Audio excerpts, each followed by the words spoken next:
We're starting the show tonight in front of the headquarters for the FBI in Oregon, based here in Portland. We're here for two reasons. Number one, with the war in Israel, both the Jewish and the Muslim communities in Oregon are feeling more threatened.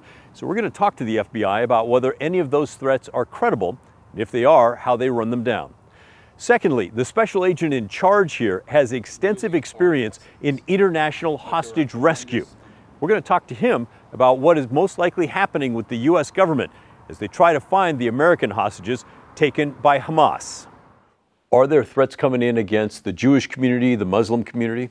Well, we're getting reports of threats, and obviously both communities are extremely concerned, and they have good reason to be.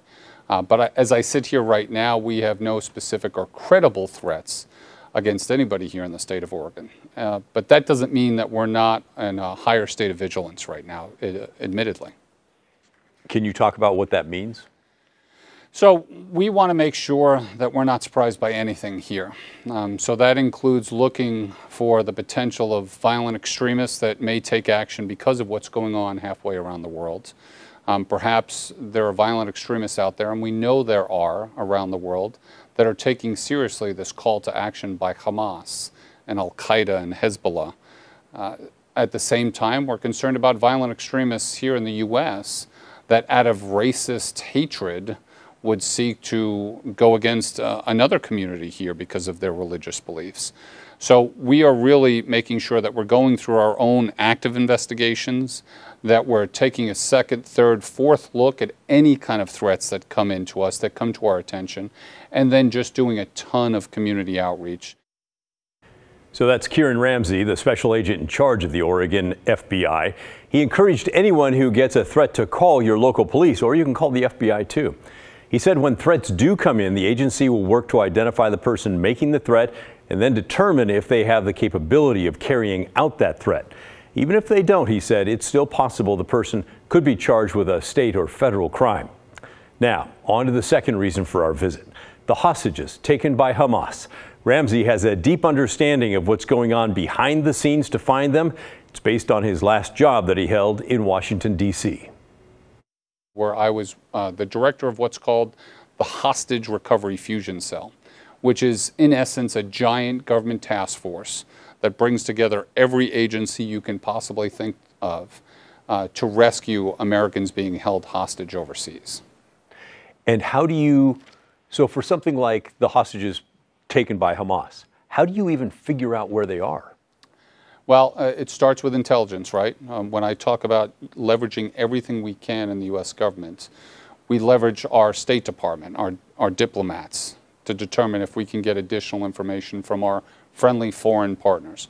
We leverage our entire U.S. intelligence community to see if we can gain any intelligence from what's being collected overseas, either in that specific area where we believe they either went missing or are being held, or anywhere else in the world, quite honestly. We leverage friendly foreign countries and foreign partners and partners that are perhaps outside of government that have a vested interest in making sure just these innocent people don't meet a horrible fate. Now, one of the intelligence tools at the disposal is the law allowing the federal government to scoop up huge amounts of electronic communication between foreigners who are overseas in Gaza and elsewhere. U.S. intelligence agencies can do that without a warrant, thanks to a law called the Foreign Intelligence Surveillance Act, or FISA. FISA 702 is one of many, but it's a critical, vital national tool that we talk about all the time these days in terms of making it our ability to leverage intelligence that's collected overseas on foreign bad guys so that can help shape our picture of what we know. You know, in this case, it's hostages. In other cases, it's whatever the issue is. But it's a vital tool, and it does become very important, especially in a crisis like this. Now, you heard him mention a part of that law, Section 702. That was added after the 9/11 attacks on the U.S. That section of the FISA law lets intelligence agencies share information with the FBI when they learn about crimes that are planned in America but are not terror-related, a bank robbery, for example. Ramsey said Section 702 has also been used to warn Oregon companies that someone overseas is planning a cyber attack on them, or that a cyber attack on them is just beginning. That part of the law, Section 702, expires at the end of this year, and it's unclear if Congress will extend it or not. Critics have pointed to abuses of the 702 databases. NBC News recently reported this past May that the FBI wrongly used the 702 database to look up information about Americans and others 278,000 times. Those inquiries focused on people arrested at George Floyd protests and after the Capitol insurrection January 6th, and people who donated to a particular political campaign. These abuses happened in 2020 and 2021. The FBI says since then it has significantly tightened access to the 702 database. But let's get back to the hostages held by Hamas. Ramsey, Oregon's top FBI agent and the former leader of the government's hostage recovery fusion cell, said if the hostages can be found, the government will try to communicate with the people holding them. Then they will ask for proof that the hostages are still alive. But with all of that being said, again, every minute, every hour, every day that goes by, that hostage's safety, the jeopardy that they're in continually increases. And then the trauma that's being experienced by those families and those loved ones is just, you can't even imagine. And here's a dumb question. Why does their safety become more jeopardized? Well, you know, unfortunately, there are some groups out there, be they foreign terrorist organizations or other criminal organizations, what have you, that hold on to these people for some value.